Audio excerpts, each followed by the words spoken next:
Hospital owners டாக்டர்ஸ்க்கு இருக்கிற major challenge ஹாஸ்பிட்டலுக்கு new patients எப்படி அட்ராக்ட் பண்றது, அட்ராக்ட் பண்ண பேஷண்ட்டை எப்படி ரீடைன் பண்றது, எப்படி என்கேஜ் பண்றது அப்படின்றது ஒரு சேலஞ்சிங்கான விஷயமா இருக்கும். நியூ பேஷண்ட்ஸ் நீங்க அட்ராக்ட் பண்றதுக்கு, அந்த பேஷண்ட்டை நீங்க வந்து கண்டினியூஸா என்கேஜ் பண்றதுக்கு நம்ம டிஸ்கஸ் பண்ண போற இந்த 6 டிஜிட்டல் மார்க்கெட்டிங் ஸ்ட்ராட்டஜிஸ் ரொம்பவே வந்து யூஸ்ஃபுல்லா இருக்கும். நீங்க ஹாஸ்பிட்டல் ஓனரா இருக்கீங்க, டாக்டரா இருக்கீங்க, ஹாஸ்பிட்டல் மார்க்கெட்டிங்ல ஒர்க் பண்ணிட்டு இருக்கீங்க அப்படின்னா this video is for you. So don't skip this video. இந்த வீடியோவை கடைசி வரைக்கும் ஸ்கிப் பண்ணாம பாருங்க. என்னோட சேனலை நீங்க இன்னும் சப்ஸ்கிரைப் பண்ணல அப்படின்னா சேனலை கண்டிப்பா சப்ஸ்கிரைப் பண்ணிட்டு இந்த வீடியோ பாருங்க. Let's get into the video.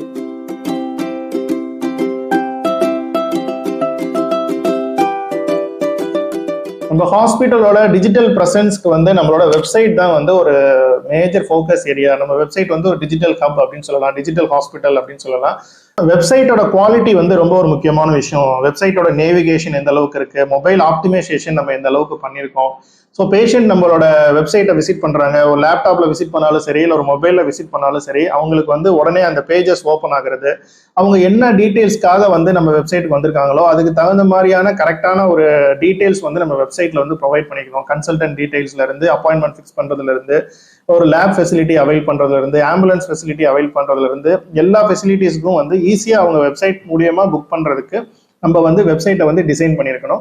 அதே நேரத்தில் வெப்சைட் பார்க்கறதுக்கு ஒரு நல்ல அட்ராக்டிவான வெப்சைட்டாகவும் இருக்கணும். ஒரு பிளாகிங் வெப்சைட் மாதிரி இருக்கிறது வந்து ரொம்ப நல்ல விஷயம். குவாலிட்டியான பிளாக்ஸ், குவாலிட்டியான வீடியோஸ் நம்ம வந்து நம்மளோட வெப்சைட்ல ரெகுலராக அப்டேட் பண்ணிட்டே இருக்கும்போது ஒரு அந்த குறிப்பிட்ட ஏரியாவில் நம்ம தான் எக்ஸ்போர்ட் அப்படின்ற மாதிரி நம்ம கண்டிப்பாக பிராண்டிங் ஆயிடலாம். இப்போ ஃபார் எக்ஸாம்பிள் நம்ம ஹாஸ்பிட்டல் வந்து ஒரு கார்டியாலஜி ஸ்பெஷாலிட்டி ஹாஸ்பிட்டல் அப்படின்றப்ப கார்டியாலஜி ரிலேட்டடா suppose patient have any symptoms அவங்க வெப்சைட் வந்து விசிட் பண்றாங்க அப்படின்னா கார்டியாலஜி ரிலேட்டடா எல்லா இன்ஃபர்மேஷனும் நம்மளோட வெப்சைட்ல பிளாக்ஸ்ல இருக்கு, வீடியோஸ் மூலியமா கன்சல்டன்ஸ் பேசின வீடியோஸ் இருக்கு அப்படின்றப்ப அவங்களோட மைண்ட்ல வந்து ஹாஸ்பிட்டல் பத்தின பிராண்டிங் வந்து ஸ்ட்ராங்கா ரெஜிஸ்டர் ஆயிரும். ரெக்யர்மெண்ட்காக அவங்க வந்து சர்ச் பண்ணி வரும்போது அந்த ரெக்யர்மெண்ட் ஆன்சர் பண்ற மாதிரி அதுக்கு சொல்யூஷன் கொடுக்குற மாதிரியான லேண்டிங் பேஜஸ் கிரியேட் பண்ணி நம்ம வந்து லிங்க் பண்ணி வச்சிருந்தால் அந்த பேஷண்ட்டை நம்ம வந்து என்கேஜ் பண்றதுக்கும் அந்த பேஷண்ட் அதை பார்த்துட்டு நம்ம ஹாஸ்பிட்டலுக்கு வர்றதுக்கும் வந்து ப்ராபபிலிட்டிஸ் வந்து ரொம்ப அதிகமா இருக்கு. Second strategy SEO. இப்போ ஒரு குவாலிட்டியான வெப்சைட் நம்ம ரெடி பண்ணதுக்கு அப்புறம், ஒரு நல்ல குவாலிட்டியான பிளாக்ஸ், வீடியோஸ் எல்லாமே நம்ம வெப்சைட்ல அப்லோட் பண்ணி எல்லாமே ரெடி பண்ணதுக்கு அப்புறம் நம்மளோட வெப்சைட்டுக்கு சர்ச் இன்ஜின் ஆப்டிமைசேஷன் பண்றது ரொம்ப ஒரு முக்கியமான விஷயம். நம்ம ஹாஸ்பிட்டல் ஃபார் எக்ஸாம்பிள் மதுரையில இருக்கு அப்படின்னா நம்மளோட டார்கெட் ஆடியன்ஸ் மதுரை தானா, இல்ல பக்கத்து டிஸ்ட்ரிக்ட்ல இருக்கிறவங்களும் நம்மளோட டார்கெட் ஆடியன்ஸா அப்படின்றத நம்ம வந்து பிளான் பண்ணணும். ஸோ அதை பேஸ் பண்ணி நம்ம வந்து கீவேர்ட்ஸ் ரிசர்ச் பண்ணிட்டு அந்த கீவேர்ட்ஸ்க்கு நம்ம வந்து எஸ்இஓ பண்ணும்போது அந்த ஸ்பெசிபிக் கீவேர்ட்ஸ் யூஸ் பண்ணி அவங்க கூகுள்ல சர்ச் பண்ணும்போது நம்ம வெப்சைட் வந்து அவங்களுக்கு காட்டும். ஸோ ஆட்டோமேட்டிக்கா அந்த வெப்சைட்டை பார்த்துட்டு அவங்க வந்து அப்பாயின்மெண்ட் புக் பண்ணி வரதுக்குரிய வாய்ப்புகள் வந்து ரொம்ப அதிகமா இருக்கு. நம்ம வந்து இப்போ லோக்கல் பேஷண்ட்ஸ் போக நம்ம வந்து other district, other state patients நமக்கு வேணும், இல்லை இன்டர்நேஷனல் பேஷண்ட்ஸ் வேணும் அப்படின்னா அதுக்கு தகுந்த மாதிரி நம்ம வந்து எஸ்இஓ பண்ணலாம். இப்போ இன்டர்நேஷனல் எஸ்இஓ பண்ணணும் அப்படின்னா எந்த கண்ட்ரிஸ் நம்ம வந்து ஃபோக்கஸ் பண்றோம். ஃபார் எக்ஸாம்பிள் வந்து இப்போ நம்ம சவுதி அரேபியாவில் இருக்கக்கூடிய பேஷண்ட்ஸ் வந்து நம்ம ஹாஸ்பிட்டல் வரணும் அப்படின்னா சவுதி அரேபியாவை டார்கெட் பண்ற மாதிரி நம்ம வந்து எஸ்இஓ பண்ணணும். எஸ்இஓட சக்சஸ் வந்து நம்ம செலெக்ஷன் ஆஃப் கீவேர்ட்ஸ்ல தான் இருக்கு. ஸோ காம்படிஷன் அதிகமா இல்லாத கீவேர்ட்ஸா, லாங் டெய்ல் கீவேர்ட்ஸா, அதே நேரத்தில் நம்மளோட வெப்சைட்டை வந்து கரெக்டாக ஆப்டிமைஸ் பண்ணி வெப்சைட்டோட ஸ்பீடு நல்லா இருக்கா, நேவிகேஷன் நல்லா இருக்கா, ஸோ எல்லாத்தையுமே கரெக்ட் பண்ணிட்டு பிளஸ் அடிஷ்னலாக எஸ்இஓ பண்ணும்போது நமக்கு ஆன்லைன் மூலியமா லீட்ஸ் வரது வந்து கண்டிப்பாக நம்ம வந்து லாங் டேர்ம்ல வி வில் கெட் குவாலிட்டியான லீட்ஸ். மூணாவது ஸ்ட்ராட்டஜி கூகுள் ஆட்ஸ் நம்ம வந்து கொடுக்கறது. இப்போ வந்து நம்ம வெப்சைட் நம்ம ரெடி பண்ணதுக்கு அப்புறம் ஒரு பக்கம் எஸ்இஓ நம்ம பண்றோம், லாங் டேர்ம் பண்றோம், இமீடியட்டா நமக்கு வந்து ஒரு பேஷண்ட்ஸ் வந்து நமக்கு வரணும், ஒரு கேம்பெயின் நம்ம கிரியேட் பண்ணியிருக்கோம், இல்லை ஒரு ஸ்பெசிபிக் நியூ கன்சல்டன்ஸ் ஒரு கேட்டகரியில ஜாயின் பண்ணியிருக்காரு, ஸோ அவருக்கு வந்து ஒரு பேஷண்ட் மொபைலைஸ் பண்ணி கொண்டு வரணும் அப்படின்றப்ப வந்து பெஸ்ட் ஐடியா கூகுள் ஆட்ஸ் நம்ம யூஸ் பண்ணி நம்ம வந்து பண்ணலாம். SEO it will take some time, 3 months to 4 months time ஆகும் குவாலிட்டியான ஒரு என்கொயரிஸ் நமக்கு வரதுக்கு.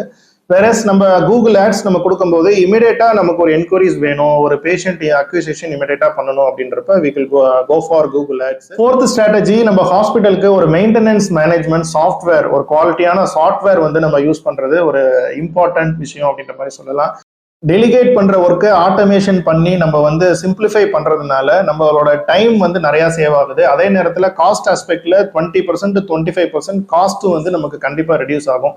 ஹாஸ்பிட்டலோட கம்ப்ளீட் ஆக்டிவிட்டி ஸ்டார்டிங் ஃப்ரம் ரிசப்ஷன்ல இருந்து, செக்யூரிட்டில இருந்து, ஆபரேஷன் தியேட்டர்ல இருந்து, மார்க்கெட்டிங்ல இருந்து, அக்கௌண்ட்ஸ்ல இருந்து, ஸோ ஃபினான்ஸ் எல்லா டிபார்ட்மெண்ட்டையும் இன்டர் கனெக்ட் பண்ற மாதிரி ஒரு மெயின்டெனன்ஸ் மேனேஜ்மெண்ட் சாஃப்ட்வேர் நம்ம இன்ஸ்டால் பண்றதுனால, ஒரு ஆட்டோமேஷன் பண்றதுனால நமக்கு அதுல வந்து ஸ்பெண்ட் பண்ற டைம் வந்து நமக்கு வந்து மிச்சமாகும். அதே நேரத்தில் we can get lot of data. ஏன்னா இதுல டிஜிட்டல் மார்க்கெட்டிங் பொறுத்தளவுக்கு data is the heart of digital marketing அப்படின்ற மாதிரி சொல்லலாம். ஸோ ஒரு ஆட்டோமேஷன் சாஃப்ட்வேர் நம்ம யூஸ் பண்றதுனால we can get the complete data from all the departments. So அந்த டேட்டா பேஸ் பண்ணி நம்ம வந்து நிறைய மார்க்கெட்டிங் ஸ்ட்ராட்டஜிஸ் பிளான் பண்றதுக்கு, அதே நேரத்தில் நம்மளோட ஓவரால் மெயின்டெனன்ஸ் காஸ்ட் ரெடியூஸ் பண்றதுக்கும் ரொம்பவே யூஸ்ஃபுல்லா இருக்கும். மேன் பவர் மேனேஜ்மெண்ட் பண்றதுக்கும் ரொம்ப யூஸ்ஃபுல்லா இருக்கும். ஸோ ஹை மேன் பவர் இருக்கிற ஏரியால நம்ம ஆட்டோமேஷன் பண்ணும்போது ஒரு தேவையான அளவு மேன் பவர் நம்ம வந்து மெயின்டைன் பண்ணலாம். அதே நேரத்தில் எந்தெந்த இடத்துல நமக்கு லூப் ஹோல்ஸ் இருக்கு, எந்தெந்த இடத்துல நமக்கு வந்து கேப்ஸ் இருக்கு, எந்தெந்த இடத்துல நமக்கு வந்து பிரச்சனைகள் இருக்கு அப்படின்றத கம்ப்ளீட்டா வந்து நம்ம ஒரு நல்ல சாஃப்ட்வேர் யூஸ் பண்ணும்போது நம்ம அந்த டேட்டா இன்சைட்ஸ் வந்து நம்ம வந்து எல்லாமே ஸ்டடி பண்ணிக்கலாம். மார்க்கெட்டிங்க்கும் இந்த சாஃப்ட்வேர் வந்து ரொம்ப யூஸ்ஃபுல்லா இருக்கும். அதே நேரத்தில் நம்ம ஹாஸ்பிட்டலோட குவாலிட்டி ஆஃப் சர்வீஸ் நம்ம இம்ப்ரூவ் பண்றதுக்கும், ஆப்ரேஷன்ஸ்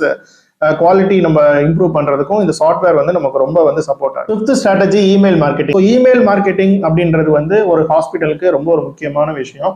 ரெகுலரா நம்ம ஹாஸ்பிட்டலோட அப்டேட்ஸ், நம்மளோட சப்ஸ்கிரிப்ஷன்ஸ், நம்மளோட நியூஸ் லெட்டர்ஸ், மேகசின்ஸ் வந்து நம்மளோட கஸ்டமர்ஸ், பேஷண்ட்ஸ், நம்மளோட ஸ்டேக் ஹோல்டர்ஸ், நம்ம இண்டஸ்ட்ரியல் ரிலேட்டடா இருக்கக்கூடிய கார்பரேட்ஸ் எல்லாருக்குமே நம்ம வந்து ரெகுலரா மெயில் மூலியமா நம்ம வந்து அப்டேட் பண்ணிட்டே இருக்கலாம், என்கேஜ் பண்ணிட்டே இருக்கலாம்.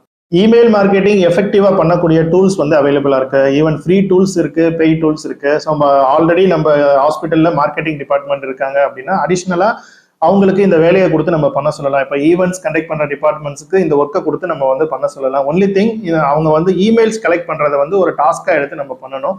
ஸோ வேற நியூ பேஷண்ட்ஸ் வராங்க, நம்மளோட ஸ்டேக் ஹோல்டர்ஸ் யார் யார் இருக்காங்க அப்படின்றத கம்ப்ளீட்டா இமெயில் அட்ரஸ், ஃபோன் நம்பர் எல்லாமே கலெக்ட் பண்றதை வந்து ஒரு டாஸ்கா பண்ணிட்டோம், ஒரு டேட்டா பேஸ் கிரியேட் பண்ணிட்டோம் அப்படின்னா நம்ம டிஜிட்டல் மார்க்கெட்டிங் பண்றதுக்கு இந்த டேட்டா பேஸ் வந்து ரொம்பவே யூஸ்ஃபுல்லா இருக்கும். அதே நேரத்தில் கூகுள் ரிவ்யூஸ் வாங்குறதும் ரொம்ப யூஸ்ஃபுல்லா இருக்கும். இப்போ வந்து பேஷண்ட்ஸ் அட்மிட் ஆயிருக்காங்க, அவங்க டிஸ்சார்ஜ் பண்ணும்போது ஒரு பாசிட்டிவான ஃபீட்பேக் இருக்காங்க, அவங்க ரொம்ப ஹாப்பியா இருக்காங்க அப்படின்றப்ப அவங்க கொடுக்குற அந்த ஃபீட்பேக்கை வந்து கூகுள்ல ரிவ்யூவா வந்து வாங்குறது ஒரு அட்வைசபிளான விஷயமா இருக்கும். இப்போ கூகுள்ல நம்மளோட வேற யாராவது ஒரு பேஷண்ட் தேடும் போது கூகுள் ரிவ்யூஸ்ல நமக்கு வந்து ஒரு நிறைய ரிவ்யூஸ் இருக்கு, பாசிட்டிவ் ரிவ்யூஸ் நமக்கு நிறைய இருக்கு.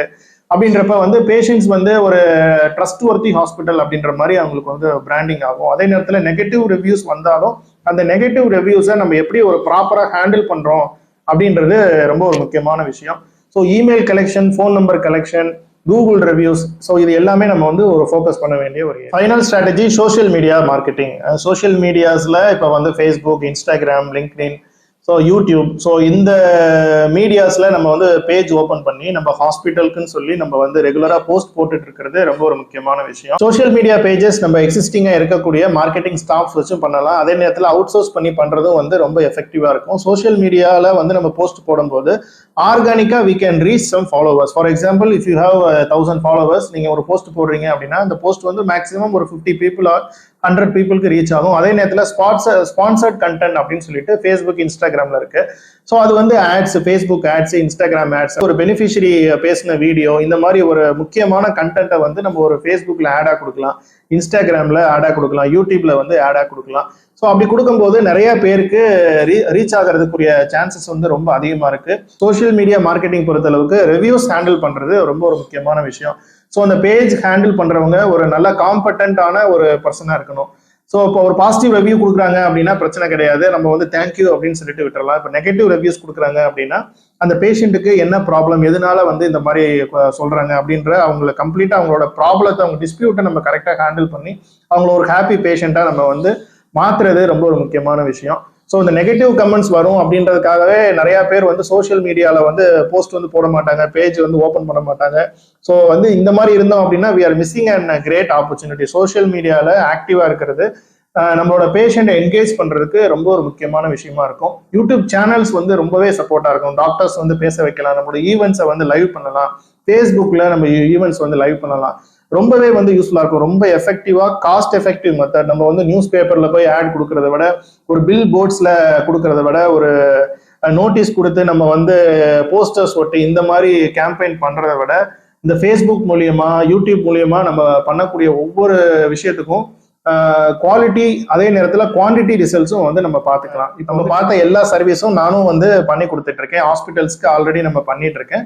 If you need my service I will give my WhatsApp number and mail ID நான் கொடுக்குறேன். உங்களுக்கு எதுவும் ரெக்யர்மெண்ட் இருந்தது அப்படின்னா you can also contact me. Next இதே மாதிரி ஒரு யூஸ்ஃபுல்லான டாபிக்ல உங்களை நான் மீட் பண்றேன். அது வரைக்கும் bye from zero to hero with Jeeva.